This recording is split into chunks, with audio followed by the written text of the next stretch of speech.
Naranasan niyo na bang mamili sa pagitan ng paggawa ng tama para sa kabutihan ng mas nakararami at sa paggawa ng madali para sa sarili mong kapakanan? Ganyan po ang tema ng ating kwento ngayon. Pero bago ang lahat, kung bago ka pa lang dito sa channel, please like, subscribe, and hit the notification bell para updated kayo sa bawat kwentong ilalabas. May bago tayong kwento 2 o 3 beses sa isang linggo. At ngayon, para sa tampok nating kwento.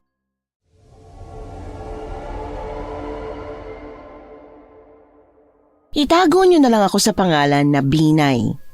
Matagal-tagal mo na akong silent listener sa channel ninyo, Miss Anne. Kaya lang, ngayon lang ako nagkaroon ng lakas ng loob para i-share ang experience ko sa mga mangkukulam. 27 years old ako noong makaengkwentro ako ng mga aswang. Akala ko, ikamamatay ko na yon. Ikukwento ko sa inyo kung ano ang pakiramdam ng maging apo ng isang albularya. Patay na si nanay. Paano na ba to? Paano ko na matutupad yung promise ko sa kanya na iaahon ko siya sa hirap? Lola, tulungan niyo po ako. Kumalma ka, Neng. Alam mo, sa huling hininga niya, kapakanan mo pa rin ang bukang bibig ng nanay mo. Sorry, Ma. Kung di ako agad nakapunta sa ospital, hindi man lang kita nakita. Sorry po. Alam ko na masaya naman ang nanay mo sa kung saan siya naroon ngayon. Ay, nga pala, heto, pinabibigay niya sa iyo. Ibigay ko raw kapag umuwi ka rito sa probinsya. Kwintas? Naku, ito yung inaarbor ko noon sa kanya. Iha, maiba ko. Ngayong mag-isa ka na lang naman dito sa bahay niyo, anong plano mo? Pasensya ka na ha. Sa akin ka kasi binili ng nanay mo bago siya mawala eh. Huwag ka mag-alala, tutulungan kitang makapagsimula ulit. Kumusta palang trabaho mo sa Maynila? Okay naman po. Kaya lang, yun, nabaon din sa utang. Ha? Ito ba yung sinasabi ng nanay mo? Sinasabi niya? Ano pong ibig niyo sabihin? Iha, nung nasa ospital ang inay mo, nabanggit niya sa akin na baon ka raw sa utang ngayon. Kaya nga sabi niya sa akin huwag ko nang sasabihin sa'yo na malaki ang gagastusin para sa operasyon niya. Naku, saan naman daw niya nalaman yun? Kilala mo pa yung kapitbahay nating chismoso? Yun ang nagbalita sa kanya. Halika na muna doon sa taas para makapagpahinga ka na kahit papaano. Ang layo ng biyahe mo Ako na muna magbabantay dito sa inay mo. Marahan akong tumango kay Lola Esther. Hinimas ko muna ang ibabaw ng kabaong ni Mama bago tuluyang umakyat sa taas, bit-bit ang mga gamit ko. Pinsan ng yumaong nanay ni Inay Sylvia si Lola Esther. Masasabi ko, magmula pa noon ay mabait na ito sa aming dalawa ni Inay. Naalala ko nga noon kapag kinakapos ng budget si Inay ay tinutulungan kami nito. Nga pala, maingat akong naglakad papunta sa lumang kwarto ko. Marahan akong napangisi nang makita ang loob nito. Marami ang sumagi sa isipan kong memories. Isa kasi ang kwarto kong ito sa bumuo ng childhood ko. Hindi ko naman inaasahan na malinis at walang kaali-alikabok dito kahit pa ilang taon na akong hindi natutulog sa kwartong ito. Kwento ni Lola Esther, palagi daw kasing nililinis ni Inay ang kwarto ko sa tuwing mamimisa ko nito. Maayos naman ang pagstay ko sa bahay, Miss Anne. Nagsasalit-salitan lang kami ni Lola sa pagbabantay sa kabaong ni Inay. Dahil sa matinding kalungkutan, halos pinipilit ko na lang ang sarili kong kumain dahil wala akong gana. Ni hindi rin ako makatulog. Hanggang sa lumipas ang ilang mga araw, sumapit na ang Huwebes kung saan ihahatid na sa huling hantungan si Inay. Marami-rami din ang mga nakipaglibing. Karamihan ay mga dating kaibigan nito. Pansamantala muna akong tumira sa bahay ni Lola pagkatapos ng lahat. Yun kasi ang suggestion niya na mas mabuti pa raw kung doon ako sa bahay niya titira para nababantayan niya ako. Sa huli, pumayag din naman ako sa alok niyang sumama sa pagtitinda sa palengke. Kung minsan naman dumadayo kami sa ibang lugar para sa sideline niyang pananahi. Masasabi ko, masaya naman ako sa naging desisyon ko. Napapansin ko kasing Hindi siya mapakali sa tuwing hindi niya ako nakikita. Baka raw kasi kung anong gawin ko sa sarili ko dahil sa kalungkutan. Alam niya kasi kung gaano ko kamahal si inay. Noong minsan, masinsinan kaming nag-usap at nagulat ako nang sabihin niya sa akin na... Ano ho? May pinamana sa akin si inay? Oo, meron. May lupa siya doon sa norte. Kung di ako nagkakamali, may 3 hektarya yon. Pinamana pa sa kanya yon nung nanay niya at pinasa sa'yo. Pero, bakit ngayon ko lang po ito nalaman? Bago mamatay si Sylvia, kinuwento niya sa akin na sinadya niya raw na hindi mo nasabihin sa'yo dahil gusto niyang masanay kang tumayo sa sarili mong mga paa. Kung ganun, ano pong gagawin ko sa pagkalaki-laking lupa na yan? Ibenta mo. Sa katunayan yan, baon din ang inay mo sa utang. Siguro nga, mas lumala ang breast cancer niya kakaisip sa mga yon. Ilang beses ko na rin kinumbinsi na sabihin sa'yo pero ayaw niya talaga. Kundi lang sana ako na-scam sa pag-abroad eh. Di sana, hindi nagkandaleche-leche ang buhay namin. Sana, kasama ko pa rin si inay. Kasalanan ko kung ba't ako nagkaganito eh. Apo, huwag mong sisihin ang sarili mo. Wala namang may gustong maging ganito ang buhay niyo, hindi ba? Isa pa, siguradong sa langit ay hindi na makakaramdam ng kahit ano pang sakit si Sylvia. Oo nga po. Salamat po, Lola. Kasi nandyan po kayo para i-guide ako. Kung gusto mong ibenta yung kalahati ng lupa, may kakilala ko ha. Tsak na matutulungan tayo nun. Hindi na ako nakapagpigil pat mahigpit ng niyakap si Lola Esther. Sa totoo lang, hindi ko na alam kung paano ko haharapin ang patong-patong na problema kung wala siya. Makalipas ang ilang linggo, naging maayos naman ang transaction sa pagitan namin ng client na ipinakilala sa akin ni Lola. Matagal na daw palang gustong bilhin ang lupa, kaya lang tumatanggi si Inay Sylvia. Naging abala si Lola sa pag-aasikaso sa iilang mga papeles, habang ako naman ay nagpaplano na kung anong klaseng negosyo ang gagawin sa mapagbebentahan ng lupa, para kahit papaano ay may source of income kami kahit kaunti.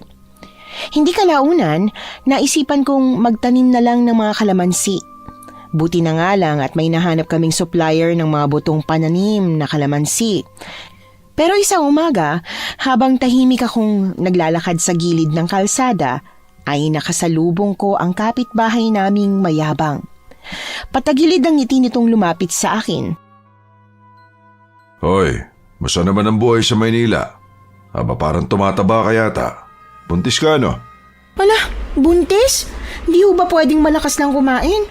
Tsaka, teka, ikaw ba yung nagsabi kay inay na baon ako sa utang doon sa Maynila? Ako nga. Aba, kung di ko pa sinabi sa nanay mo, di sisikreto mo pa rin. Kayo talaga mga kabataan, ang titigas sa mga ulo nyo. Abay kaming mga magulang, lagi namin kayong iniisip. Nag-aalala kami sa kung anong pwedeng mangyari sa inyo. Dapat lang naipaalam nyo sa amin ang mga problema nyo.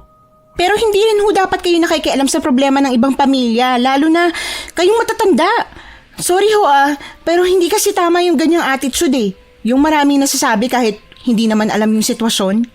Ano nga ba ang sitwasyon mo? Di ba naloko ka na nagpanggap na agency? 100,000 na scam sa'yo. Alam mo, dapat magpasalamat ka na lang kasi handang tumulong ang mga tulad ko. O baka naman, sinadya mong mamatay si Sylvia para maibenta mo na yung lupa na ipinamana sa'yo. Ano? Aba syempre hindi. Kailan ko nga lang nalaman na may pamana pala ako sa kanya. Huwag nga kayong gumawa ng kwento. Sana nga nagsasabi ka ng totoo. Kasi alam mo yung nanay mo, pinagbubuntis ka pa lang niyan. Puro kinabukasan mo na ang naiisip niyan. Aba, nawala na nga ako ng balita doon sa tatay mo. Nagpunta man lang ba siya nung binurol si Sylvia? Balita ko, may ibang pamilya na raw yon bago pa makarelasyon ng nanay mo, tama ba? Ano? Ay, mala. Hindi mo alam. Yang nanay mo talaga punong-puno ng sikreto. Sa madaling salita, kabit si Sylvia. Saan niyo nalaman? Dating kaklase ko ang lalaki naging nobyo ni Sylvia. Aba, nakakagulat nga. Dahil ang gandang dalaga ng nanay mo tas pumatol sa may sabit. Hindi totoo yan. Hindi kabit ang inay ko. Sinungaling kayo. Anong kaguluhan to? Romulo, Huwag mong sabihin may sinabi ka na naman sa bata. Hindi ka na nagbago. Chismoso ka pa rin hanggang ngayon. Teka lang Anong chismosong sinasabi mo? Totoo naman nakabit yung si Sylvia, di ba? Bakit pati yung tinago niyo sa batang yan? Hindi ba kayo naaawa? Tama na. Kung hindi ka patitigil, ipapakulong kita. Naks, yan tayo Minsan mo na akong naipakulong dahil sa maling balita mo na nagkakalat ako ng fake news dito sa bayan. Gusto mo pang ulitin? Talaga naman. Lumayas ka rito. Layas! Kundi tatawag na ako ng pulis.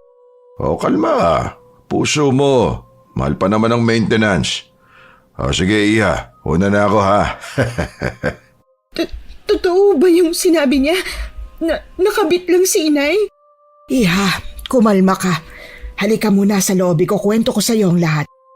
Hinimas-himas ni Lola ang likod ko habang inaalalayan niya akong maglakad papasok sa bahay, Miss Anne. Panandalian pa siyang pumunta sa kusina para ikuha ako ng tubig nang makapasok kami sa sala. Napansin kasi niyang pagkahingal ko. Umaatake na naman kasi ang anxiety ko.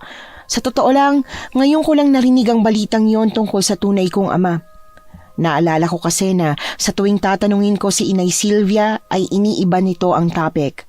Kaya wala akong ibang choice kundi subukang kalimutan ang tatay ko. Maya-maya pa bumalik na si Lola Esther. Marahan siyang naupo sa tabi ko. Lumagok muna ako ng inumin. Pagkatapos, nagsimula na siyang magkwento tungkol sa pagmamahala ni Inay Sylvia at ng tatay ko. Sabi niya, matagal na raw mag-boyfriend ang dalawa noong nasa kolehiyo pa lang sila. Palihim pa nga raw ang relasyon ng mga ito dahil alam nilang hindi papayag ang mga pamilya nila. Si Lola Esther lang daw ang pinagsabihan ni Inay dahil siya lang ang malapitang loob dito. Sa kasamaang palad, nagbunga ang pagmamahala nila. Nabuntis ng tatay ko si Inay dahilan para mapilitan itong huminto sa pag-aaral. Itinakwil din daw si Inay Sylvia ng nanay nito. Huli na rin daw nang malaman ni Inay na may pamilya na pala noon ang nobyong nakabuntis sa kanya. Kung ganon, may balita po ba kayo tungkol dun kay Tatay Roel? Tama po ba? Oo, Roel ang kanyang pangalan. Kaya lang wala na. Mula nung ma-ospital si Sylvia, nawala na kami ng balita sa tatay mo. Hahanapin ko ho siya. Ano? Aba, hindi mo ba pwedeng gawin yun? Baka mapahamak ka pa. Tulad ng sabi ko sa'yo, may pamilya na siya. Mas mabuti siguro kung kalimutan mo na rin ang mokong na yon. Hindi ko ho makakalimutan yung ginawa niyang pagsisinungaling kay Inay. Gusto kong magkita kaming dalawa para malaman niyang kaya ko nang wala siya. Iha, naiintindihan kita. Pero paminsan-minsan, mas makakabuti kung ipagpapasa Diyos na lang natin ang mga problema. Karma nang bahala sa kanila. Sigurado ako, hindi matutuwa si Sylvia pag nalaman niyang magiging masama kang tao dahil sa kanya. Mas mabuti pa siguro kung itoon natin ang atensyon natin sa pagsisimula ng negosyo mong kalamansian. Oo nga po, pasensya na po. Wala yun. Nga pala, may maganda akong balita. Ha? Ano po yun? May mga nahanap na akong tao na gustong pumasok sa kalamansian. Kung gusto mo raw, sila na rin yung mag-aalaga sa mga pananim. Talaga po? Ang bait naman nila kung ganun. Tsaka, sino po pala sila? Yung mga nasunugan doon sa kabilang bayan. Kailangan daw nila ng bagong trabaho Hindi naman din madali ang pinagdaanan nila, kaya pumayag na ako. Pasensya ka na ha. Sigurado akong hindi nila pababayaan yung kalamansian mo. Matamis ang pagngiti ko sa kanya, Miss Anne. Hindi nagtagal ay nakilala ko rin ang binanggit sa akin ni Lola Esther na mga tao. Sabi pa nga nila sa akin, hindi nila kailangan na pasahurin ko agad sila dahil tanging gusto lang nila ay magtayo ng bahay at tumira ng libre sa kalamansian. Wala naman daw silang ibang lilipatan agad kaya pumayag na ako, Miss Anne. Lumipas ang 2 taon, naging maayos naman ang pananatili ko sa probinsya. Lagi nga ako nakatambay sa kalamansian para kilalanin pa ng husto yung mga tauhan namin. Hindi rin nagtagal ay namunga na nga yung mga pananim namin. Sobrang saya ko nang ibalita sa akin ni Lola na pwede nang pitasin ang mga bunga nun. Isang araw, maaga kaming bumisita ni Lola sa kalamansian para panoorin yung mga tauhan namin na mamitas.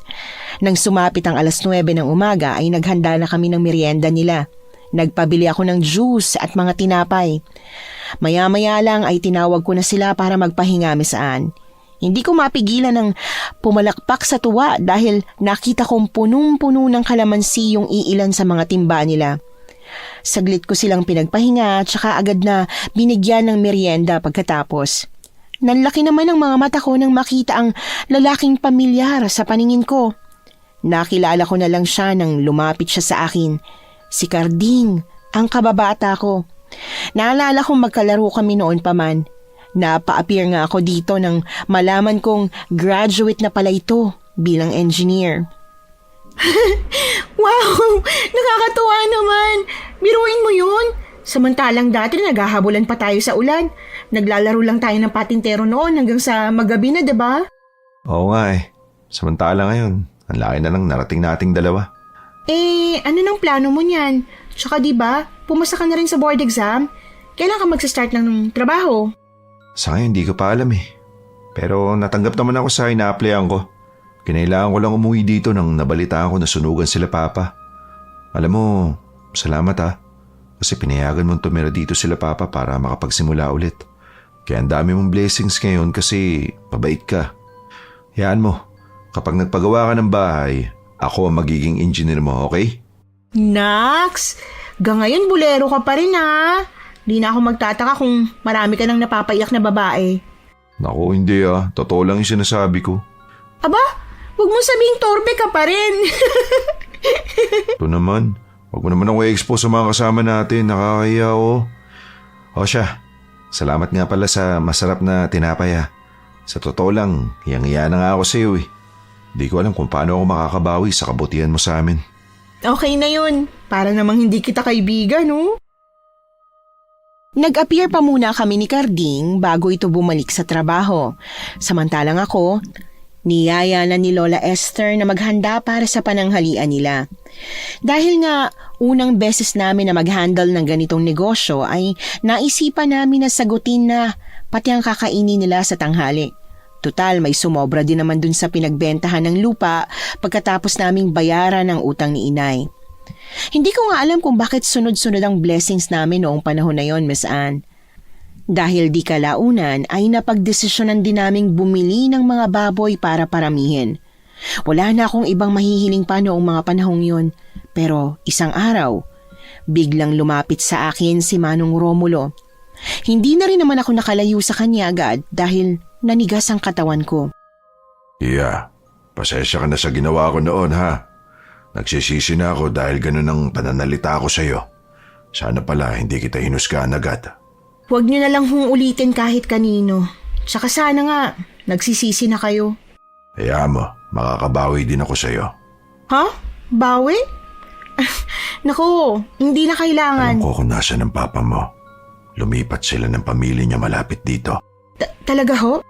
Oo, nabalitaan niya kasing unti-unti mo nang natutupad ang pangarap mo. Ang alam ko, baon sila sa utang dahil nalulung sa sugal yung asawa niya.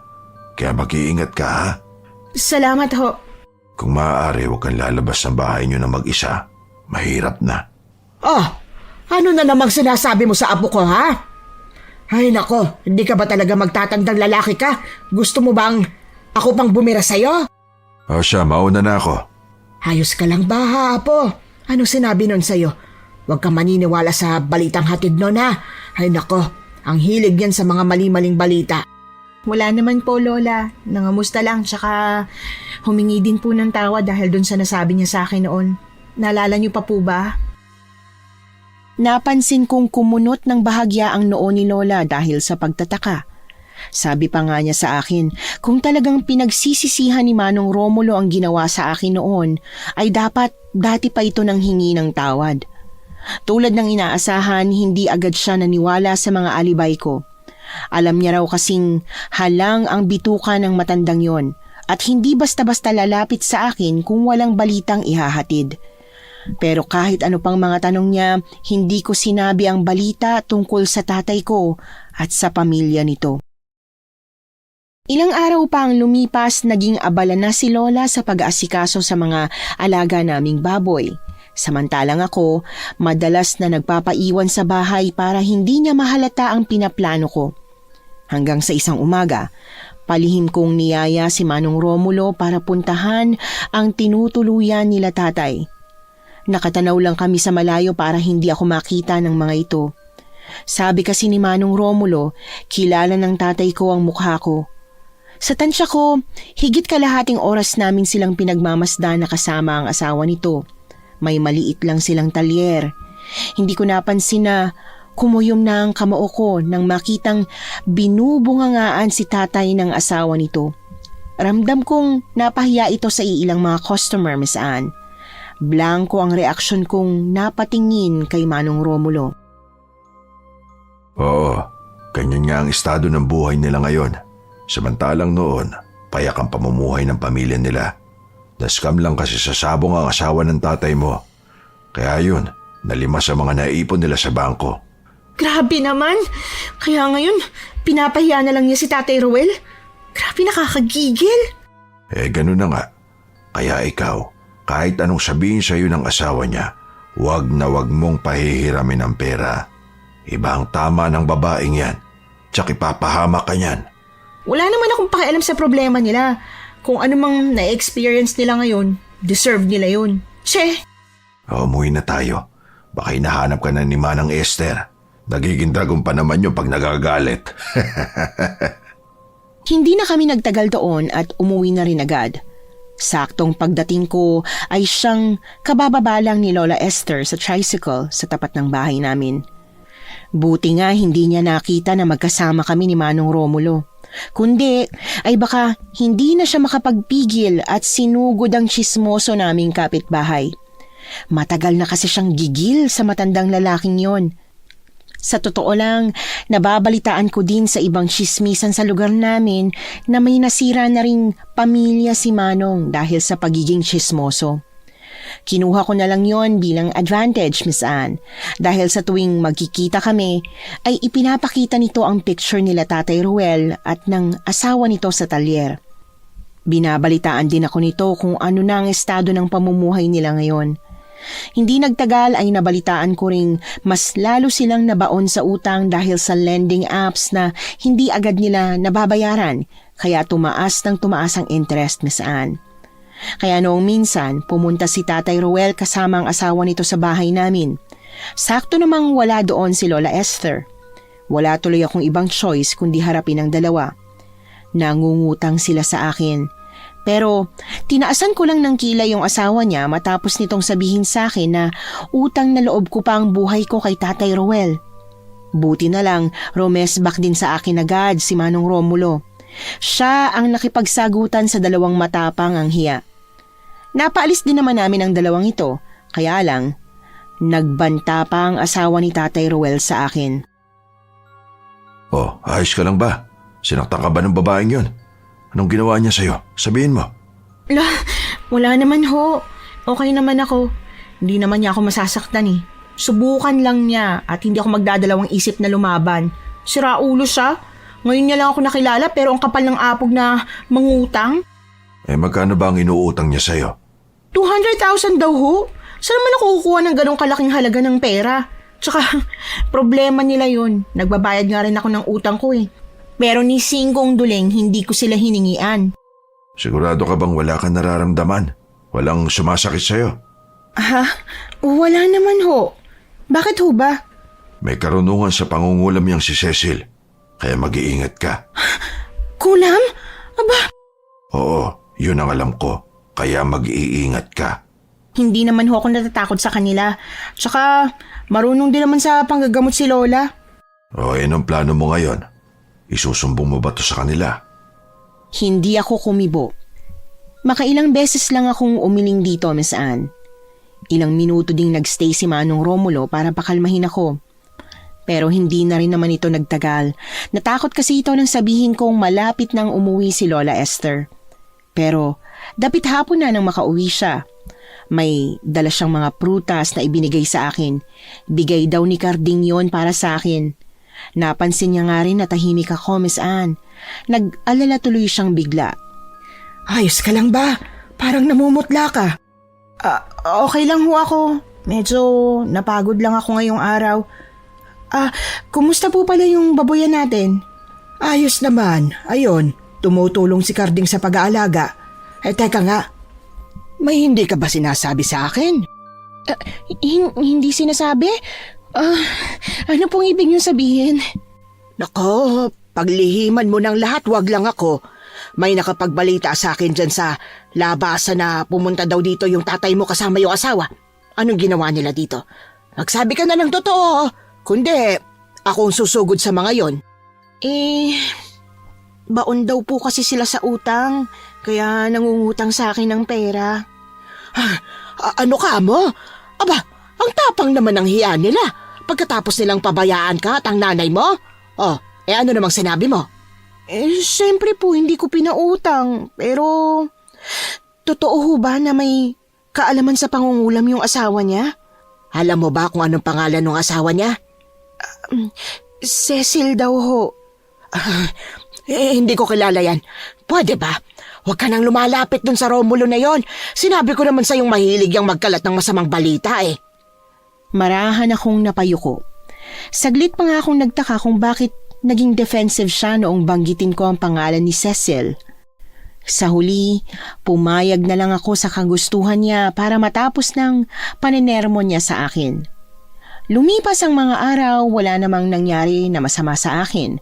Mas pinili ko na lang na sumama kay Lola Esther sa babuyan namin para kahit papano'y malibang ko ang sarili. Noong minsang mapunta ako doon ay nakita ko si Carding na nagpapakain ng mga biik, kaya dali-dali akong lumapit. Oh, kumusta? Long time no see ah. Uy, diyan ka pala. Eto, natutuwa sa pag-aalaga ng mga baboy. Ang kukit kasi nila eh.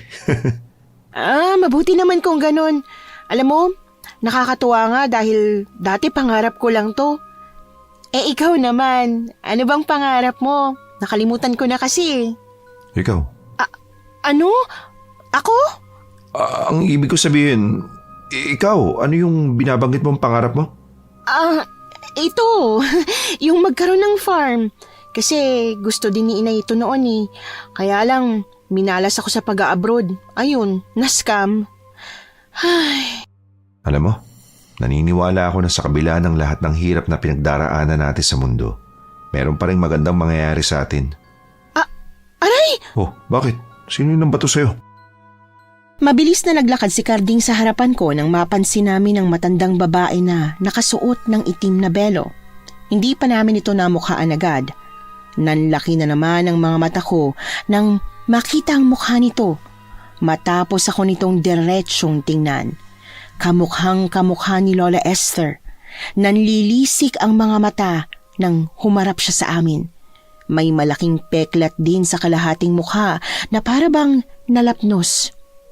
Aling Rubilin, ano ang ginagawa niyo dito? Kilala mo siya? Kilala niya ako. Dahil may binabayarang utang sa akin ng pamilya ng lalaking yan. Ikaw, hindi mo ako kilala? Lola mo ako ah. Wala talaga kayong kwentang mag-ina. Pati ang Lola Esther mo. Anong ibig niyong sabihin? Kakambal ko si Esther. At nandito ako dahil nabalitaan kong pinahiya mo ang asawa ni Roel. Alam mo, wala ka pa man ding napapatunayan sa buhay. Ang yabang-yabang mo na. Tama na nga ho. Hindi na ho tama ang mga sinasabi niyo eh. Aba, at sino ka naman para pagbawalan ako ha? Baka nakakalimutan mo ang utang na loob niyo sa akin ng pamilya mo ha, Carding? Hindi ka makakagraduate kundi dahil sa akin. Alam ko yun. Pero hindi tama yung ginagawa mong pamamahiya sa boss ko. Kamag-anak mo siya tas sasakta mo ng ganun-ganun lang. Paano kung dumugo ang ulo niyan? Aba, wala akong... Ate, tama na. Anong ginagawa mo rito? Yang kambal niyo ho, binato si Binay ng mangga. Galit na galit. Lumayas ka dito ngayon din. Hindi ka nararapat dito. Yan! Ganyan kayong mga tao. Ang hilig niyo kung pagtulungan. Tandaan niyo, gaganti ako. Palang araw, ako rin ang magiging paborito niyo at hindi itong walang yang kakambal ko. Pweh! Mariin akong napalunok sa sinabi ni Aling Rubilin, Miss Anne. Mahigpit namang hinawakan ni Lola ang kamay ko. Kaagad na nanlambot ang katawan ko kaya sinamahan na muna nila ako sa kubo na pinagtatambayan namin. Inasikaso ako ng dalawa. Kinuha ako ng tubig na maiinom ni Carding habang si Lola naman ay pinupunasan ako ng bimpo. Ewan ko ba pero blanko ang pag-iisip ko nun. Maya-maya lang humilab ang tiyan ko. Namilipit ako sa sakit. Nangingilid na ang mga luha ko. Agad namang dinilaan ni Lola ang kanyang hinlalaki at pakrus na ipinahid yon sa noo at tiyan ko. Naririnig ko pa siyang panandalian na bumulong tsaka may ibinuga sa ulo ko. Sabi ni Carding, orasyon daw yon kontra kulam. Aaminin kong nagtaka ko dahil paano mangyayaring albularya si Lola Esther pero ang kanyang kakambal ay mangkukulam. Doon na ipinaliwanag sa akin ni Lola Esther ang lahat. Alam mo, kay tagal kong itinago ang katotohanan sa inyo. Pero panahon na para malaman mo. Oh, may kakambal ako. Sa totoo lang, wala akong planong sabihin sa'yo dahil alam kong mapapahamak ka lang. Pero nangyari ng kinatatakutan ko. Ang ibig sabihin, totoo nga namang kukulam siya? Pero bakit? Hindi ko maintindihan. Noong mga bata kami ni Ate Rubilin, sobrang magkalapit kami sa isa't isa. Sa totoo lang, partners in crime kami kung tawagin. Kaya lang, mula nung magkaroon ng bagong asawang nanay namin, nagbago na ang lahat. Dahil ako ang paborito ng lalaking yon dahil nga pinanganak siyang may malaking balag sa muka na parang nasunog. Kaya nagselo siya sa akin. Ganun? Ano naman pong sabi niyo sa kanya? Sinubukan kong gawin sa kanya yung mga nakagawian namin, yung mga paglalaro namin, pero ayaw na niya. Unti-unti, lumayo ang kanyang loob sa akin. Sa kasamaang palad, namatay yung asawa ni Mama noong magdalaga kami. Sa akin ipinamana ang kakayahan ng panggagamot at mga anting-anting. Kaya mas lalong tumindi ang galit sa akin ni Ate dahil doon. Yun ho ba ang dahilan? Kung ba't siya nag-aral kung paano mangulam? Oo, dahil matagal ipinaramdam sa kanya ng mga tao sa mundong ito na isa siyang halimaw, na walang magmamahal sa kanya, na isa siyang malas. Maski sa akin nagalit siya, nawala na siya ng tiwala sa iba, bukod kay Cecil. Yung Cecil? Yung asawa ni Tatay Roel? Oo, kailan ko lang din nalaman na yun palang napangasawa ni Roel. Sa totoo lang, hindi ko na dapat pasasabihin sa'yo pero huli na ako. Pasensya ka na kung hindi kita naipagtanggol kanina dahil wala ako. Wala ho yan, Lola. Nando naman si Manong Romulo para ipagtanggol ako sa kanila eh. Ang totoo niyan, matagal na naming sinusubaybayan yung pamilya ni Tatay Roel. May maliit silang talyer ngayon. Dati, may kaya yang si Roel. Nakabili na rin siya ng kotse at lupa.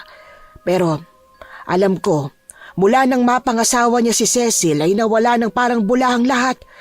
Dahil may kaakibat na kamalasan ng pangungulam. Pero ikaw, mag-iingat ka. Malakas ang kapangyarihan ni Ate. Marami na siyang napatay. Napatay? Hindi niyo man lang ba napigilan? Sinubukan ko, pero mas malakas ang kakayanan niya sa akin at alam niya yon, kaya mas matapang siya kesa sa akin. Kung ganon, ano na pong gagawin natin? Lola, natatakot na ho ako. Huwag kang matakot, Binay. Andito ako. Matagal-tagal ko na rin nakasama si Aling Rubilin sa sideline ko noon eh. Kaya kahit papano, alam ko yung mga galaw niya. Willing po akong tumulong na protektahan ng apo niyo, Ma'am Esther. Salamat kung ganon. Kahit papaano, nabawasan ang takot na nararamdaman ko dahil sa sinabi ni Carding. Idagdag pa yung ngiti niya sa akin. Pakiramdam ko, ligtas na ako sa kahit anong paparating na panganib sa buhay namin. Ilang araw din akong minomonitor nung dalawa kung may masama ba akong nararamdaman. Para na akong bata dahil sa pagbabantay nila sa akin. Laking pasasalamat ko naman nang wala akong naramdaman na kahit isa sa paraan ng kulam na binanggit nila. Kahit pa alam ni Lola Esther na mas malakas ang kapangyarihan ng kakambal niya, ay gumawa pa rin siya ng pangontra. Isang bala na dinasalan at ibinalot sa maliit na pulang tela ang anting-anting na ibinigay niya sa akin. Sa kabilang banda, ginugol naman ni Carding ang oras niya sa pagre-research online kung paano tatalunin ang mangkukulam. Pero wala sa pag-aakala kung kakaharapin namin ang sunod-sunod na problema sa negosyo. Isang umaga, natagpuan naming patay ang 3 sa mga biik namin. Wasak ang tiyan ng mga ito at nakalabas ang iilan sa mga laman loob. Nanlambot po ako. Pabagsak na napaupo ako sa upuan dahil doon. Yung mga baboy na yon ay i-deliver sana namin sa customer sa isang araw. Kaya lang, nangyari naman itong aberya. Ano na pong gagawin natin, Lola? Ay, Diyos ko. Ano ba itong nangyayari sa atin? Sunod-sunod na kamalasan na yung lumalapit sa atin, ha? Teka, pupuntahan ko si ate. Bakit po? Hindi naman tayo kinulam nun, di ba? Tayong mga tao, maaaring hindi, pero ang negosyo natin pwede. Ibig sabihin, kaya nang mangkukulam yung ganon? Oo, iha. Kaya maghanda ka dahil alam kong hindi pa tapos ang mga hayop na yon. Paano yan? Hindi pa natin na-update yung mga customer natin. Sure ako na magagalit ang mga yun sa atin. Teka, tatawag lang ako sa kanila. Di na kailangan. Natawagan ko na sila. Magre-refund na lang daw. Ay, buti naman. Hindi naman ba sila nagalit? Naku, mga negosyante pa naman yung mga umorder. Baka mamaya sabihin nila, scammer tayo. Huwag mo nang isipin yun. Naiintindihan din naman nila yung paliwanag ko. Isa pa, may na-refer ako nagtitinda ng baboy sa kanila.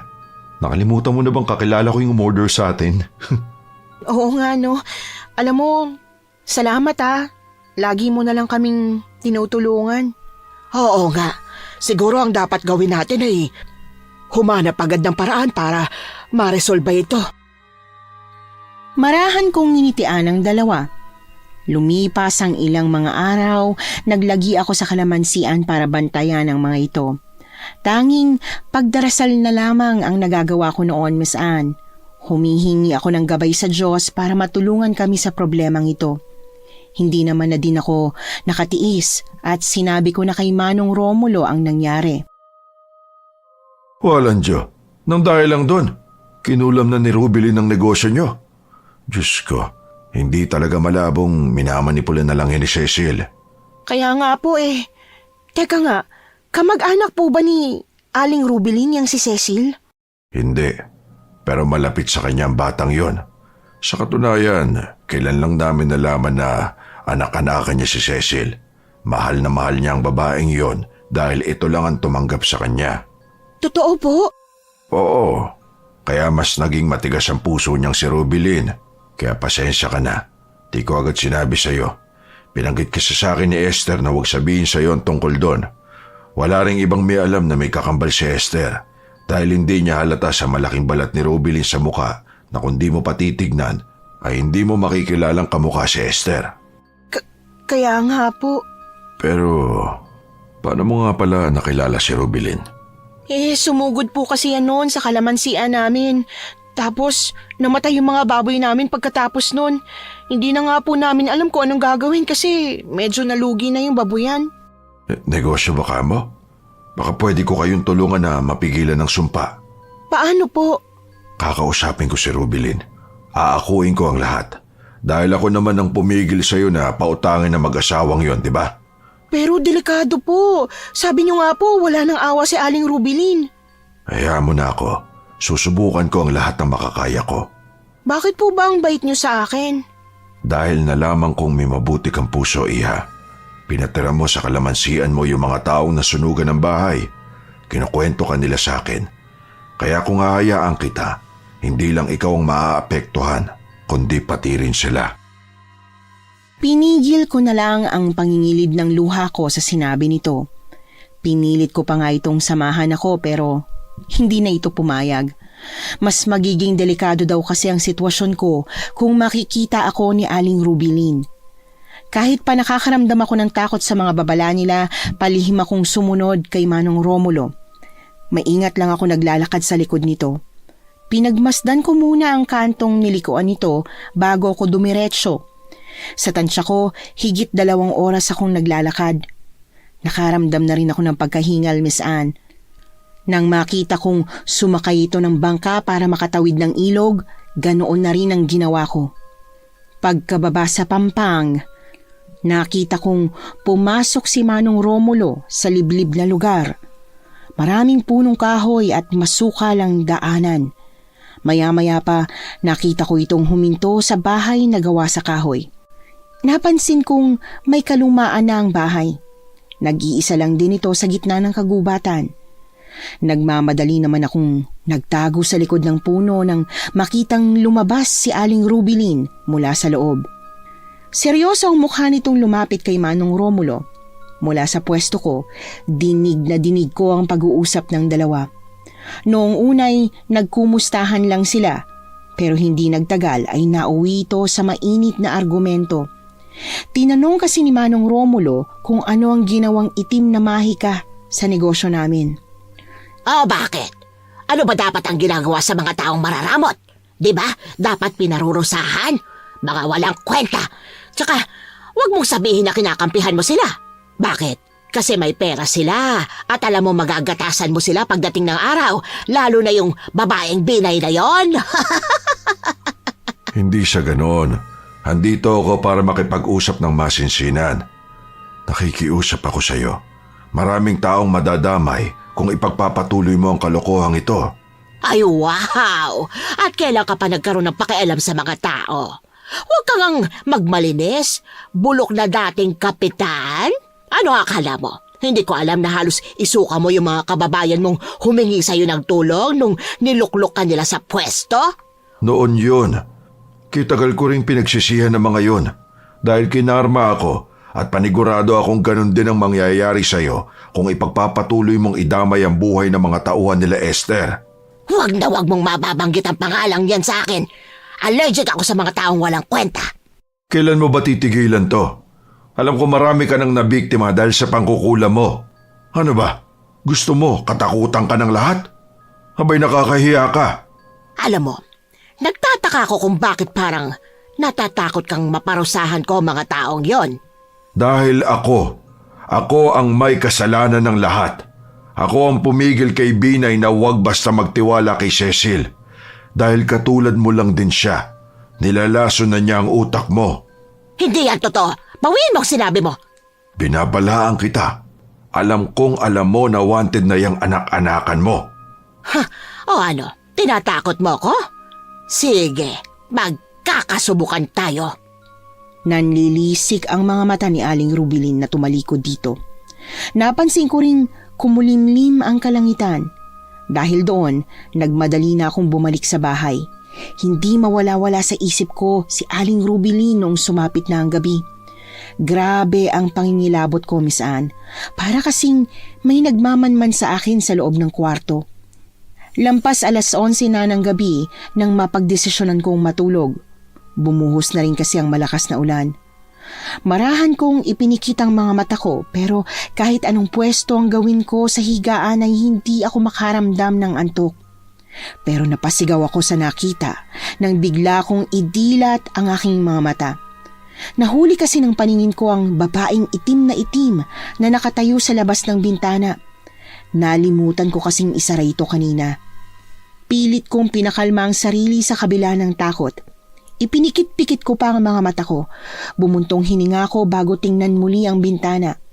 Kahit paano ay napanatag ang loob ko nang makitang wala nang tao doon. Dahan-dahan akong tumayo sa kama para lumapit sa bintana. Basang-basa na rin ang manipis na kortinang nakasabit sa tapat nito. Marahan pa akong sumilip sa labas para tingnan ang paligid. Baka kasi may nakapasok ng magnanakaw sa bakuran namin pero napaatras akong bigla sa pagkagulat ng kumidlat ng malakas. Nagmamadali ko tuloy na inabot ang handle ng bintana at buong lakas ko itong sinubukang hilahin para sumara. Nanigas naman ang buong katawan ko nang biglang may humawak sa braso ko. Ilang beses kong sinubukan na kumawala pero sobrang higpit ng pagkakahawak sa akin. Napatili na lang ako nang makitang ang babaeng itim na itim pala ay nasa harapan ko na. Malawak ang pagkakangiti niya sa akin, Miss Anne. Puting-puti ang mga mata nito. May itim na likidong lumalabas sa bibig nito habang bumubulong. Nabigla naman ako nang may humawak sa balikat ko. Si Lola Esther. Naibalik ako sa wisyo dahil doon. Mahigpit ko siyang niyakap. Tumingin ulit ako sa bintana pero wala na ang babae. Dali-dali ko namang ikinuwento kay Lola ang nakita ko. Lola, may nakapasok po dito sa bakuran natin. Babae, hinawakan niya po yung kamay ko. Nakakatakot po siya. Kumalma ka. Hindi kaya guni-guni mo lang yon. Kasi simula nung umuwi ka kanina, napansin kong namumutla ka na. Isa pa, ano ka mo, babae? Tingnan mo nga ang lakas ng ulan. May bagyo ngayon. Imposible naman na may magnanakaw na... Hindi ho. Ibig ko sabihin, multo ho yung babaeng nakita ko. Itim na itim siya, Lola. Natatakot ho ako. Ganun ba? O sige, doon ka na muna matulog sa kwarto ko. Ayos ba yun sa'yo? Pasensya na ha. Matagal-tagal na din kasing hindi natutulugan tong kwarto mo, kaya baka pinamahayan na rin ng multo. Mukhang kailangan na rin yata nating ipabless ito ulit eh. Halika nga rito, yayakapin na lang kita. Lola. Oh, bakit parang mainit ka? Nilalagnat ka. Anong nararamdaman mo? Sumasakit lang po yung ulo ko. Baka kulang lang sa tulog. Napapikit na lang ako nang makaramdam ng matinding sakit ng ulo. Sinubukan kong dumilat pero naduduling ako. Hindi ko na tuloy napigilan ng pagduwal. Doon naman nataranta si Lola Esther. Dali-dali siyang lumabas ng kwarto para kumuha ng bimpo at palanggana. Hindi na namin nagawang lumipat pa ng kwarto niya dahil sa sobrang pagkahilo ko. Pinunasan niya ang buong katawan ko at noong gabing yon, magkatabi kaming natulog sa kama ko. Hindi nga siya nakatulog ng maayos dahil sa pagbabantay sa akin. Pero kinabukasan, nagising na lang ako nang may kumatok sa pintuan. Nagpaalam naman si Lola Esther na bumaba para pagbuksan ito. Maya-maya pa ay kasama na niya si Carding na pumasok ng kwarto. Dahan-dahan akong naupo nang mapansin ang seryosong reaksyon nilang dalawa. Nagulat kami nang ibalita ni Carding sa amin na may natagpo ang patay na isa sa mga tauhan namin sa kalamansian. Dali-dali kaming pumunta doon kahit pa nakakaramdam pa ako ng bahagyang pagkahilo. Nadatnan namin ang mga tauhang nagkukumpulan. Umiiyak ang ilan sa mga ito. May mga pulis na rin na nag-iimbestiga sa nangyari. Lumipas ang ilang oras, nagbigay na ng report ang mga pulis sa amin. Ayon sa mga ito, natagpuan daw na patay ang biktima sa gitna ng kalamansian. Wasak daw ang tiyan na parang kinayod ang laman loob. Nawawala rin daw yung bituka at puso ng biktima. Lahat kami ay nagtaka. May itim din daw na likido sa tabi ng bangkay nang makita nila.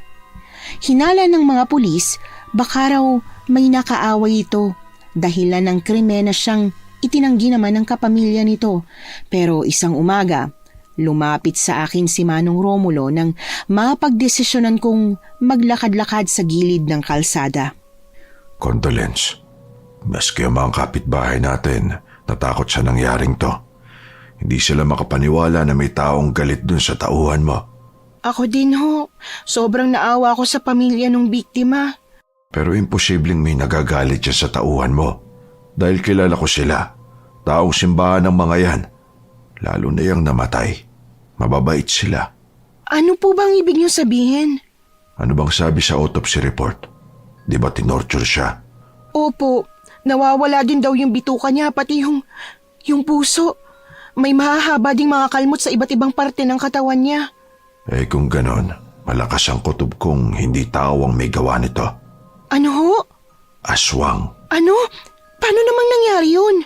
Gusto kong kausapin niyang si Esther. Alam ko, maiintindihan niya ako. Tumango na lamang ako. Umakyat ako sa taas. Nadatnan ko namang abala ito sa paghihiwa ng mga rekado para sa ulam namin. Noong una, ayaw pa niyang pumayag sa akin na makipagdiskusyon kay Manong Romulo pero nakumbinsi ko din naman siya. Pinapasok ko si Manong Romulo sa loob ng bahay. Magkakatabi kaming naupo sa may sala. Kailangan natin kumilos.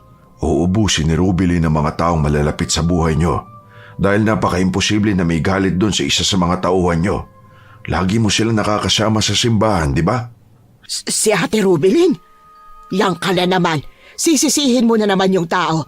Oo, aaminin ko na maraming kasalanang nagawa yung kapatid ko pero hindi niya magagawa ang binibintang mo sa kanya. Kung gusto mo, paimbestigahan natin siya pero ipapakulong kita ulit kapag hindi mo napatunayan yung sinasabi. Sabi mo ba yan dahil akala mo inosente siya? O produkto ng pagkaduwag lang ang lahat ng yan? Ano? Alam kong may kakayahan ka sa pagiging albularya. Dapat nga, ikaw ang unang magtanggol sa mga taong inaagrabyado ng kapatid mo. Pero bakit parang ikaw ang unang pinanghihinaan ng loob? Alam niyo naman na hindi ko gamay ang kakayahan ko. At alam niyo rin na mas makapangyarihan sa akin si Ate Rubilin. Ilang beses ko na siyang sinubukang talunin pero wala. Hindi ko nailigtas yung iba pa niyang mga nabiktima dahil sa pangungulam niya. Ngayon, sasabihin mo na siya ang may gawa ng krimen na ito. Dahil hindi malabo na kumampi siya sa mga aswang. Ano? Kakampi siya sa mga aswang? May ilang mga nagsabi sa akin noon pa man na may nakakita sa kanya na pumasok sa baryo ng mga aswang. Ano? Baryo ng mga aswang? May ganun ba? Di ba fake news lang yun? Oo, tinawag na baryo ng mga aswang dahil hindi na makalalabas kung sino man ang pumasok doon. Esther, hindi mo ba naisip na kahit ilang beses na siyang pumasok doon, hanggang ngayon, buhay pa rin ang kapatid mo? Alam mo ang problema sa'yo, pinahihina ka ng puso mo. Makinig ka sa akin hanggat maaga pa.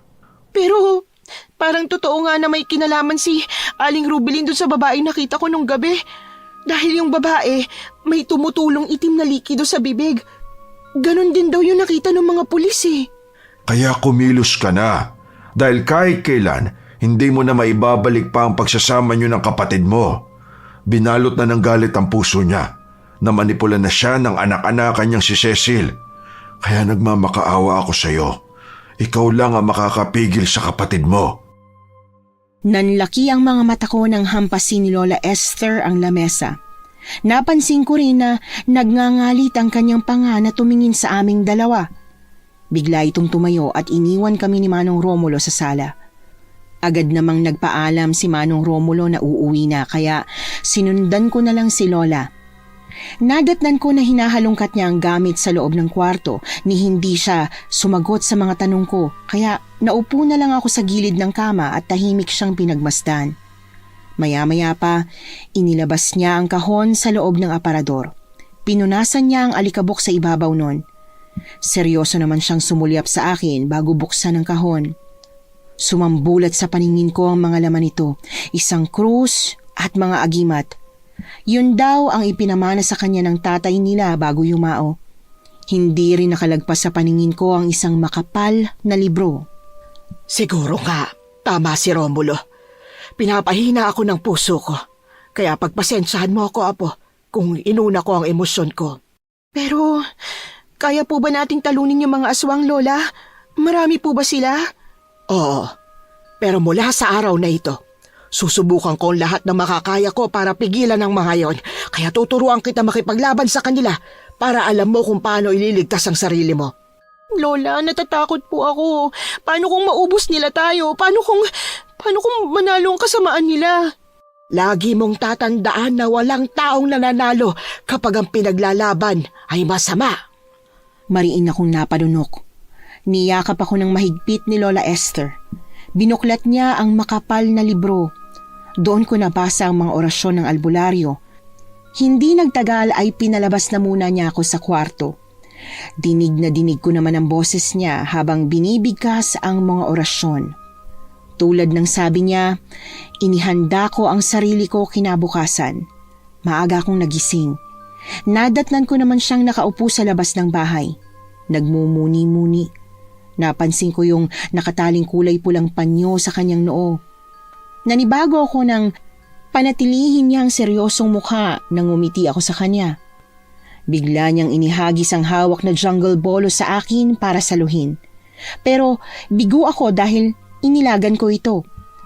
Sa tansya ko, ilang oras din kaming nag-aaral kung paano ito gagamitin sa pakikipaglaban. Masasabi ko ibang-iba si Lola Esther. Kung dati ay ayaw niya akong napapagod, ngayon naman ay hindi siya pumayag na magpahinga ako kahit pasabihin kong pagod na ako. Bilisan mong kumilos. Paano ka matututo kung ang hinhin mo? Palagay mo ba, matatalo mo ng ganyan ang mga kalaban mo? Isa pa, gamitin mo ang lakas mo. Baka naman po, pwedeng magpahinga muna tayo kahit sandali lang, Lola. Napapagod na ako eh. Kanina pa tayong ganito. Hindi, sundin mo ako. Kailangang matutunan mong lumaban. Tumayo ka sa sarili mong mga paa. Dahil hindi sa lahat ng oras ay nasa tabi mo ko. Ayaw kitang babyhin tulad ng ginawa ko kay Sylvia dahil lumaki siyang mahina at kasalanan ko yon. Isa pa, Teka lang, nangangalay na po ako, Lola. subukan mong tumigil. Mapuputol yung kamay mo. Lakasan mo ang puwersa. Ang pulso mo, kailangang maging madiin yan sa hawakan para hindi mo basta mabitiwan. Pero masakit na po ang kamay ko. Aray. Napaupo na lang ako sa lupa nang madaplisan ni Lola Esther ng matalim na jungle bolong hawak niya ang braso ko. Nangingilid ang luha ko sa hapdi. Tumingin ako sa kanya pero parang hindi man lang siya naawa sa akin. Kaya dali-dali akong tumayo at nag-walk out. Hinugasan ko yung sugat ko. Walang tigil ang pagdurugo noon dahil nakita kong umangat ng konti yung balat. Kagatlabi ko tuloy yung ginamot. Binalutan ko rin agad ng benda pagkatapos lagyan ng bulak para hindi na dumugo pa. Buong araw na hindi ko siya kinibo. Aaminin ko masamang-masama ang loob ko kay Lola. Alam ko naman na hindi niya sinasadya ang masugatan ako pero nasaktan ako dahil hindi man lang siya nakinig sa akin. Lumipas pa ang mga araw, halos naging cycle na nga namin ang pagte-training. Nung natutunan ko kasing makipaglaban gamit ang jungle bolo, ang buntot pagi naman ang pinag-aralan kong gamitin. Masasabi ko, hindi naging madali ang proseso ng pag-aaral ko. Isang araw, muli na namang bumisita si Carding sa bahay namin para ibalita na tinamaan ng malubhang sakit ang isa sa mga kasamahan namin. Walang pag-aalinlangan kaming sumunod ni Lola Esther sa kalamansian. Nasa tabi niya lang ako habang sinusubukan niyang gamutin yung lalaki. Inabot na kami ng gabi doon. Ayaw kasing umalis ni Lola Esther, lalo na't napagtanto niyang kinukulam pala ito sa pamamagitan ng tawas. Kaya alam na naming si Aling Rubilin ang may gawa nun. Pagsapit ng gabi, nagpabili si Lola Esther ng maraming kandila. Tinulungan namin siya ni Carding na pabilog na itulos ang mga yon. Sinindahan lang namin ang mga kandila noong makaupo na siya sa gitna. Halos kalahating oras siyang nakaupo doon bago ko naisipang tanungin kay Carding kung anong ginagawa niya. Sabi ni Carding sinusubukan daw ni Lola na pumasok sa mundo ni Aling Rubilin. Pero hindi nagtagal ay napansin namin na parang may sumasakal sa kanya kaya hinila ito ni Carding palabas ng bilog.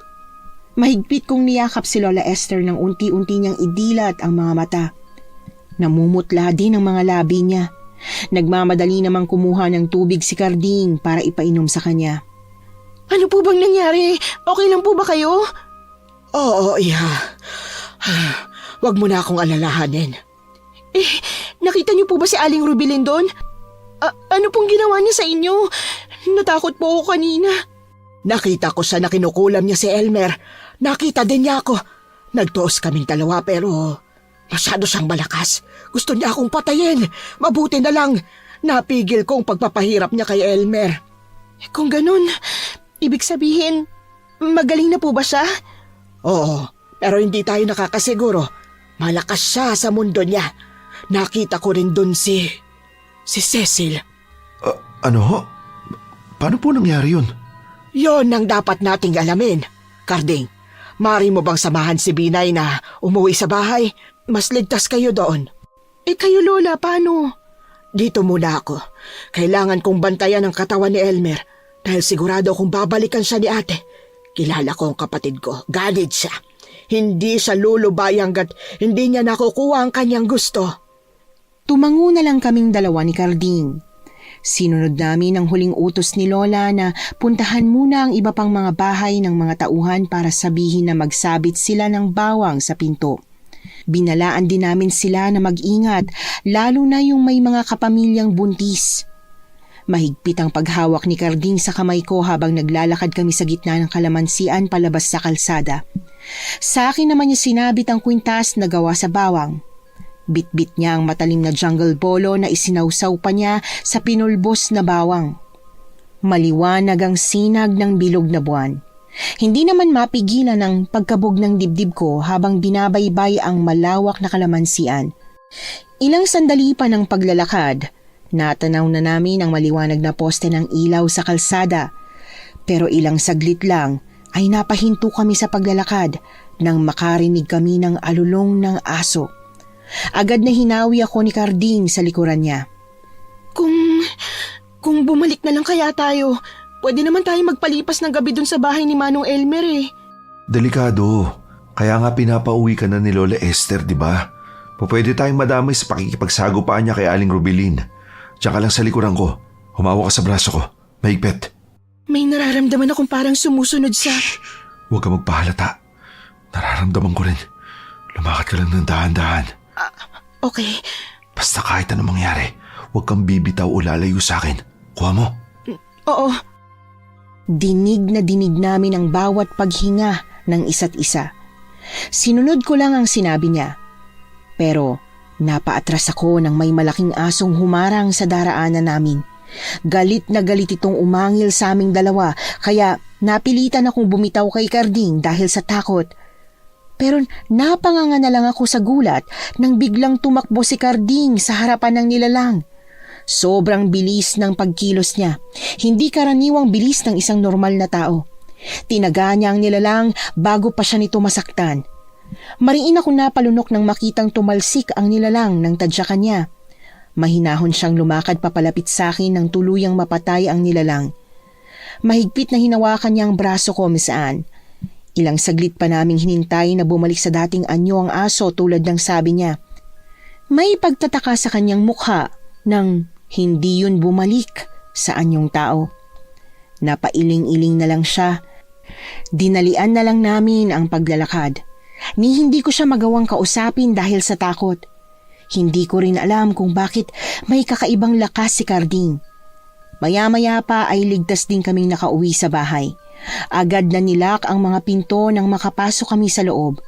Hindi ako komportable noong gabing yon na kasama siya sa kwarto pero wala akong ibang choice. Takot na kasi ako. Nagpresenta rin naman siyang sa sahig na lang matulog kaya kahit papaano ay gumaan ang pakiramdam ko. Ang alin? Yung pagpatay sa asbo? Hindi, ang lakas mo kanina. Sobrang bilis mo para kang si The Flash. Alam mo, may binigay sa akin na agimat ang tatay ko. Ito. Buhok na gold-plated? Aba, ano yan? Tsaka, paano naman naging agimat yan? Ang nipis-nipis niya, no? Hindi naman ganyan yung kay Lola Esther eh. Manila girl ka nga talaga. Alam mo, maraming klase ng agimat. Merong gawa sa kahoy, yung iba gawa sa bala. Tsaka gawa sa buhok ng tikbalang. Tulad nito. Ano? Buhok ng tikbalang? Shh! Kamaingay. Ito ang gininto ang buhok ng tikbalang. Nakuha ni tatay to sa nakaharap niyang nilalang noon. Pag may ganito ka, makukuha mo ang lakas at bilis ng mga tikbalang. May kapangyarihan to. Wow! Alam ba to ni Lola Esther? Hindi no. Wala nakakaalam nito bukod sa'yo. Dahil yun ang kondisyon ni tatay. Alam niya kasi marami magtatangkad na kawin to sa akin. O siya, tulog na tayo. Gabi na. Mahimbing akong nakatulog noong gabing yun. Kinabukasan, nagising na lang ako nang kalabitin ako ni Carding sa balikat. Ngumiti siya sa akin at maingat na inlapag ang tray na may nakalagay na pagkain. May mansanas at grapes na nakapatong doon, tsaka kape. Sabi niya, kumain muna daw ako dahil hindi na ako nakapaghapunan kagabi. Kaya sinunod ko naman siya. Halos 1 oras kong nilalantakan yung pagkain dahil medyo marami-rami din ito. Pinilit ko na lang din na ubusin ang lahat ng yon. Pagkatapos, dumiretso na kami sa may kalamansian para kumustahin si Mang Elmer. Doon ay nakita namin si Lolang nakaupo sa labas ng bahay. Tahimik itong nakatanaw sa malawak na kalamansian. Lumapit kami sa kanya agad para kumustahin siya. Kumusta ho kayo? Si Manong Elmer, hindi pa rin ho ba siya nagigising hanggang ngayon? Gumising na siya kanina pero pinatulog ko ulit dahil kailangan niyang bumawi ng lakas dahil sa nangyari kagabi. Kayo ho, Lola, kumusta na yung pakiramdam niyo? Nakaharap niyo na po ba siya ulit? Sinubukan kong ulitin ang orasyon pero hindi ko na nakita doon si ate. Ibig sabihin nun, tinanggal na niya ang bisa ng itim na mahika kay Elmer. Buti naman po kung ganon, ibig sabihin ligtas na siya? Sa kulam, oo. Pero sa mga aswang, hindi pa. Lola, kagabi po pala, nakaengkwentro kami ng aswang ni Carding. Nakakatakot po yung aso. Sobrang laki. Ano? Carding, anong nangyari? Nasaktan ba kayo ng nilalang na yon?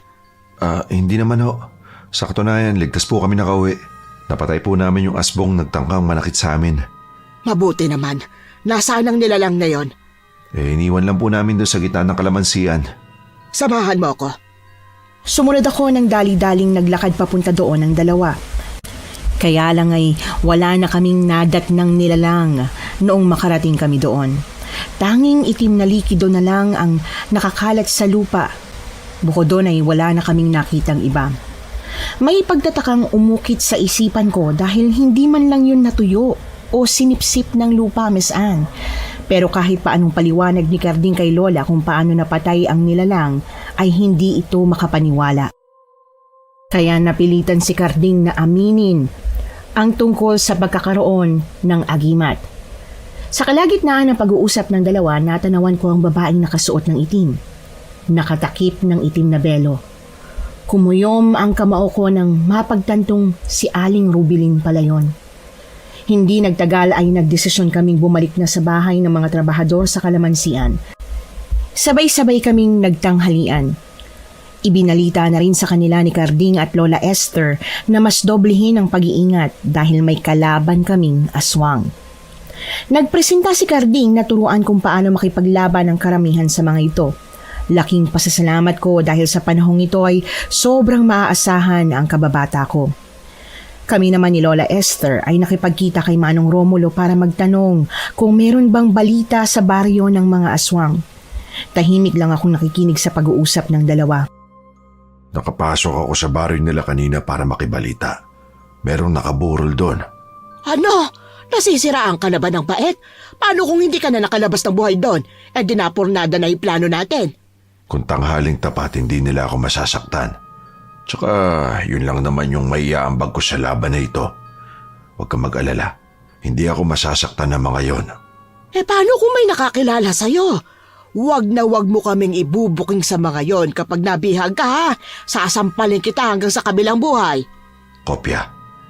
Nga pala, nung minsang binisita ko si Cecil, nakita kong kinakausap niya si Aling Rubilin. Narinig ko rin yung plano nila na umatake. Kailan daw? Hindi ko alam.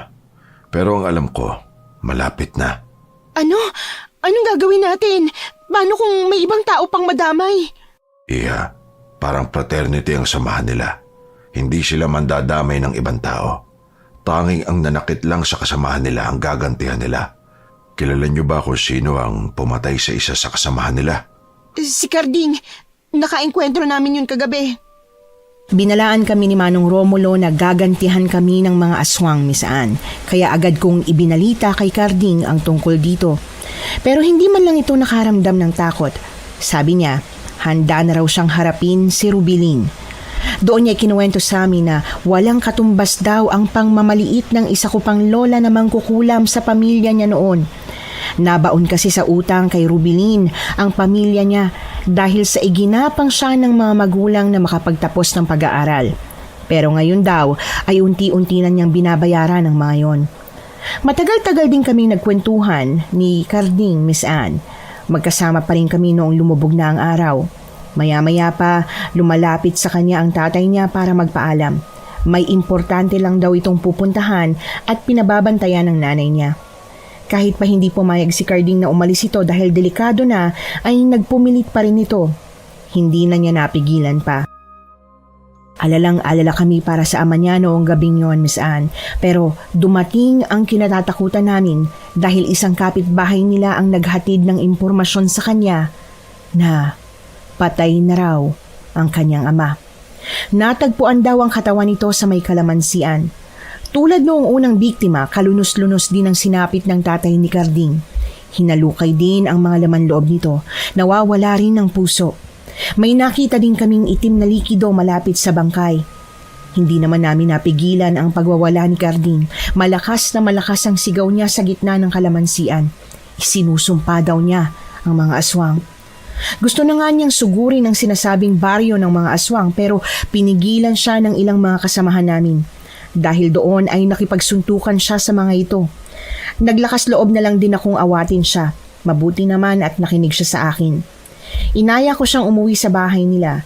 Doon ay sinubukan ko siyang i-comfort at kausapin. Hingal na hingal si Carding. Tumatagaktak din ang pawis niya, Miss Anne.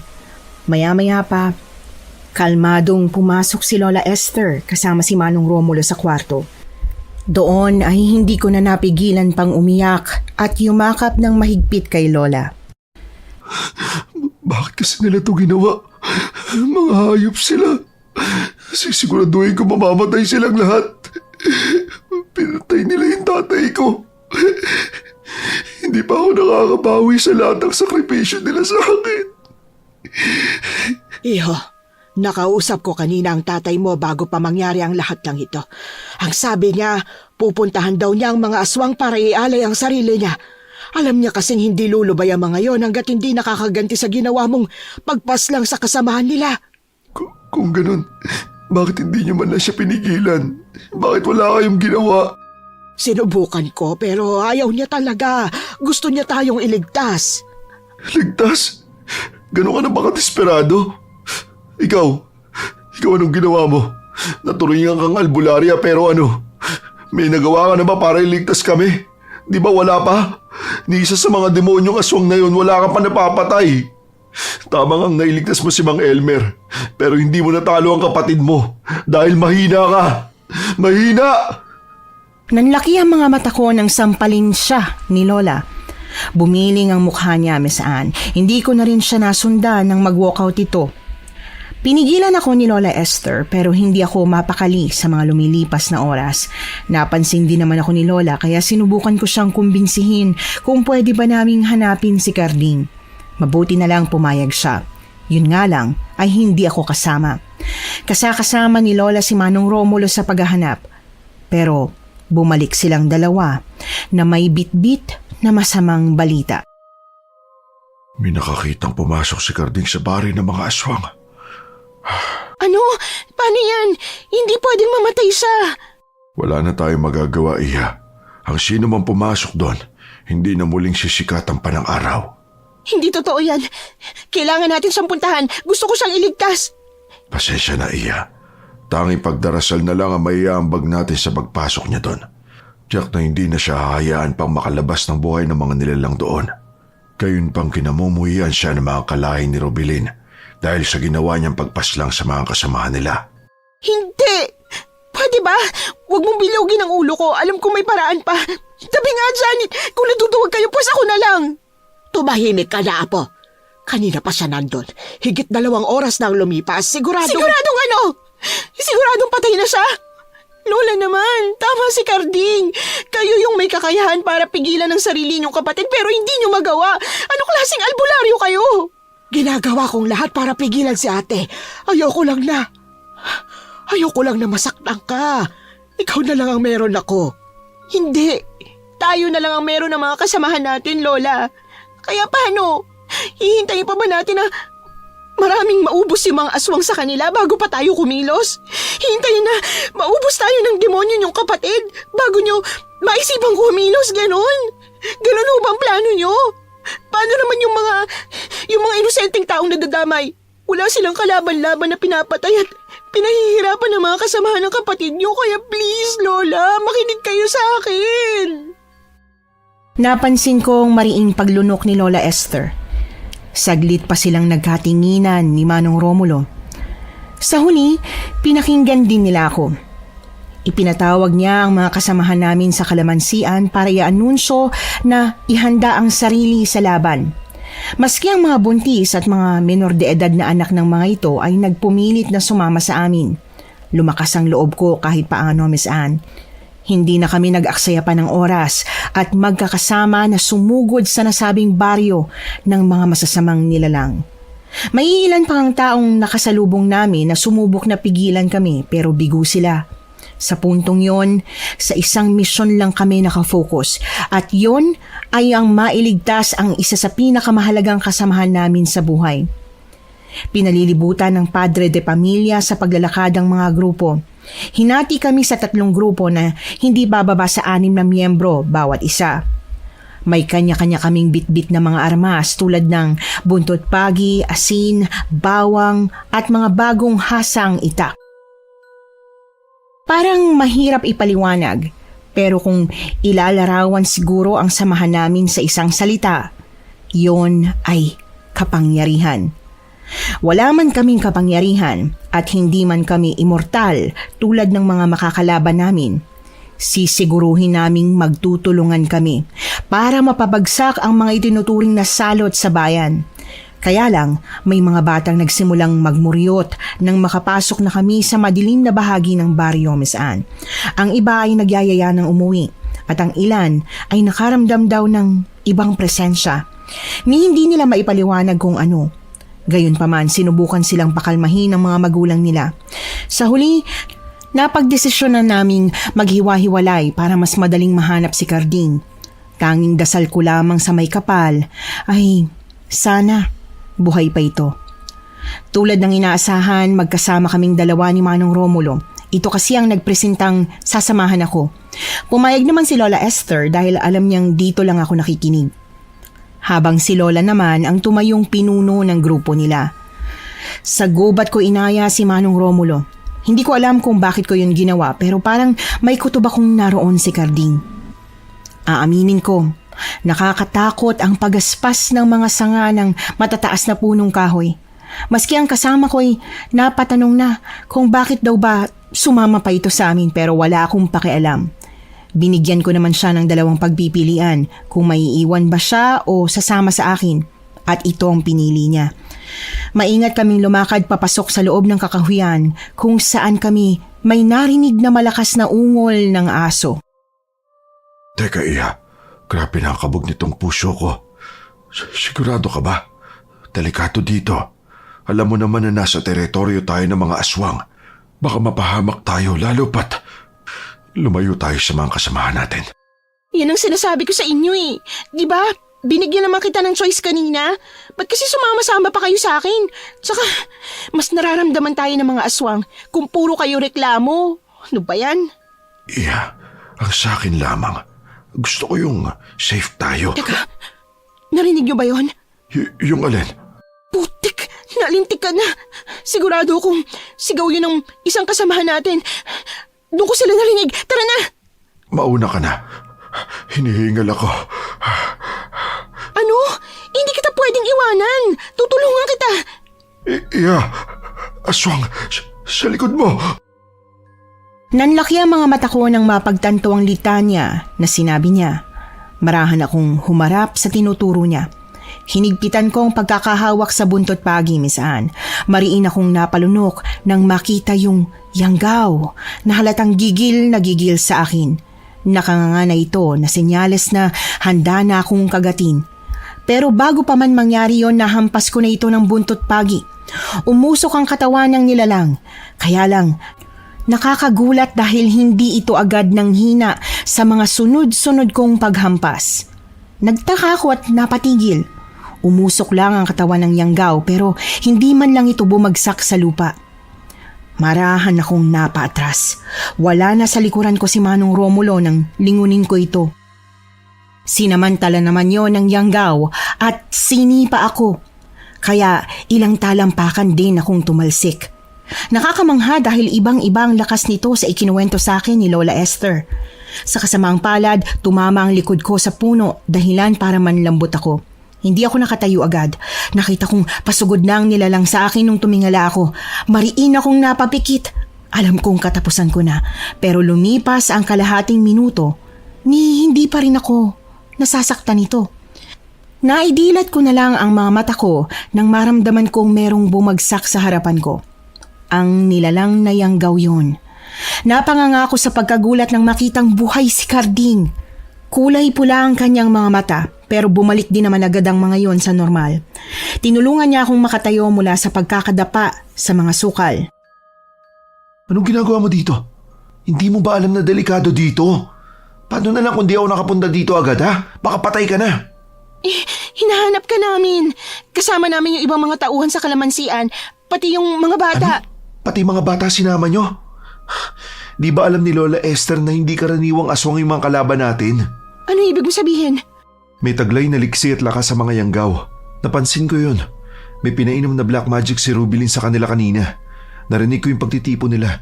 Kaya sigurado akong walang kalaban-laban yung mga kasamahan natin.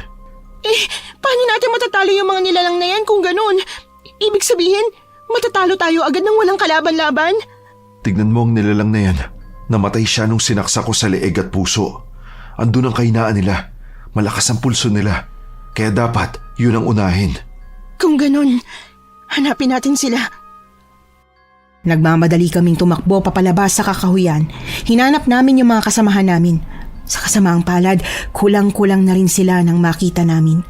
Marami na raw napatay sa mga kasamahan namin dahil pinangunahan ng takot nang masaksihan ang mga naunang bumagsak mula sa aming grupo. May ilan ding nagtatakbo palayo dahil sa takot, dahilan para mapatay ng mga nilalang. Sa pagkakabilang ko, 8 na lang kaming natitira misaan. Maingat kaming naglakad sa gitna ng kalsada. Mabibigat na paghingang naririnig namin mula sa bawat isa habang tinatahak ang madilim na daan. Pero napahinto kami nang makasalubong si Aling Rubilin. Susugurin ko na sana ito, ngunit pinigilan ako ni Carding dahil naramdaman niya na may mga kasama ito. At hindi nga siya nagkamali. Nasa 5 ang mga kasama niyang yanggaw at asbo. Sabi ko naman sa'yo, wala kayong binatbat sa amin. Ba't ba kasi pinipilit yung makipag-ungusan sa amin? Ha, naniniwala kasi kayo sa kambal kong feeling magaling eh. Ayan, ubos tuloy kayo. Walang kahirap-hirap. Tama na. Marami nang nasayang na buhay. Marami na rin kaming napatay sa kasamahan mo. May mga bata din na nadamay sa amin. Ano pa bang gusto mo? Gusto ko? Ha, gusto kong lumuhod kayo sa harapan ko. Ako ang tangkilikin yung reyna ng probinsyang ito. Hindi! Kahit kailan, hindi kami kakampi sa demonyong katulad ninyo. Ganito na lang. Ulo laban sa ulo. Dugo laban sa pawis. Ako ang kalabanin niyo ng kampon mo. Kung matalo at mapatay niyo ko, hahayaan ko kayo maghari dito. At kung hindi? Hindi na kayo sisikatan pa ng araw. Pumayag si Aling Rubilin, Miss Anne. Sinubukan ko namang pigilan si Carding pero bigo ako. Napabuntong hininga na lang akong pinagmasdan siyang maglakad papalapit sa mga nilalang. Pasimpleng sinenyasan ni Aling Rubilin ang mga kasama niya. Naunang lumapit ang mga asbo. Pinaligiran ng mga ito si Carding at isa-isang sumugod sa kanya. Wala kaming ibang nagawa ng mga kasamahan namin kundi ang manood na lang. Ramdam ko ang mga mahihina nilang pag-iyak. Nangingibabaw ang galit na pag-angil ng mga aso kay Carding. Isa-isa itong lumapit sa kanya para subukan siyang sindakin. Pero nagulat kaming lahat nang makita naming mamula ang mga mata ni Carding. Maliksi din siyang tumakbo para sugurin ang mga nilalang. Bawat pagsuntok niya sa mga ito, tumatalsik ang mga ito sa malayo. Kamangha-mangha dahil napatay niya ng sabay-sabay ang mga nilalang. Tulad ng inaasahan, hindi yun bumalik sa tunay na mga anyo. Pero sumunod niyang kinaharap ang mga yanggaw. Dahil maliksi din ang mga itong kumilos tulad niya, nabugbog siya ng mga ito. Malalakas din sila, kaya bumagsak ang kanyang katawan nang kalmutin siya ng mga ito. Napilitan na kaming sumugod para tulungan si Carding. Pinagtulungan namin yung 2 yanggaw. Masasabi ko marami ang nasaktan nila sa mga kasamahan namin. Natigil lang ang laban namin nang sumigaw si Lola Esther. Nakaluhod na sa kanyang harapan si Aling Rubilin. Nakatutok dito ang kutsilyong hawak niya. Sige! Mga demonyong nilalang, subukan niyong may saktan ulit sa mga kasamahan ko. Hindi ako magdadalawang isip na gilitan nitong amo ninyo. Ha, Esther, tama na. Ha, magbati na tayo. Magbati? Pagkatapos ng lahat ng buhay na pinerwisyo niyo, ilang beses kitang binigyan ng oportunidad, ate. Pero tingnan mo, hindi ka ba naaawa? Tama na ito. Napatay na ng mga kasamahan niyo si Cecil at Ruel. Ano ba bang gusto ninyo? Gusto kong matigil ng kasamaan. Gusto kong magbago ka na. Magbalik loob ka na sa Panginoon. Ano ko, tanga, para gawin yan? Minsan na akong tinalikuran ng Panginoon na sinasamba ninyo. Napakagatlabi na lang ako ng gilitan ng leeg ni Lola Esther, ang kanyang kakambal. Walang buhay itong bumagsak sa kalsada at ang mga yanggaw naman ay nagtatakbo palayo, pero dahil nawala na ang liksi sa kilos ng mga ito, naabutan sila ng mga kasamahan namin at pinatay. Sama-sama kaming umuwi noong gabing yon sa kalamansian. Ginamot namin ang natamong sugat ng isa't isa, Miss Anne. Buti naman at nakaligtas din si Carding sa kabila ng mga sugat na natamo niya. Pinaliwanag niya rin sa iba naming mga kasamahan ang agimat niya ng tikbalang. Habang nag-uusap, napagtanto naming kay Aling Rubilin pala nagmumula ang liksi ng mga alagad niyang aswang. Nawala kasi agad ang lakas na meron sila nung namatay ang kakambal ni Lola Esther na mangkukulam. Binigyan namin ng maayos na burol ang mga kasamahan naming nasawi. At mula noon, mas naging payapa na ang pamumuhay ng mga tao sa aming buong probinsya. Nagustuhan niyo po ba ang ating kwento ngayong araw? Kung oo ang sagot at hindi mo pa nagagawa, aba, subscribe na! Click the notification bell ha, para updated ka sa tuwing maglalabas kami ng bagong kwento. Click like at mag-iwan na rin ng comment. Masayang-masaya ako tuwing nagbabasa ng messages mula sa inyo. At kung may sarili kayong karanasan na gusto nyong ibahagi sa amin, email lang sa missanhorrorstories@gmail.com. Dire-diretso lang, missanhorrorstories@gmail.com. Malay nyo, sa susunod, yung kwento na ninyo ang binabasa namin para sa ating mga tagapakinig. Hanggang dito na lang muna at maraming salamat sa inyong panonood.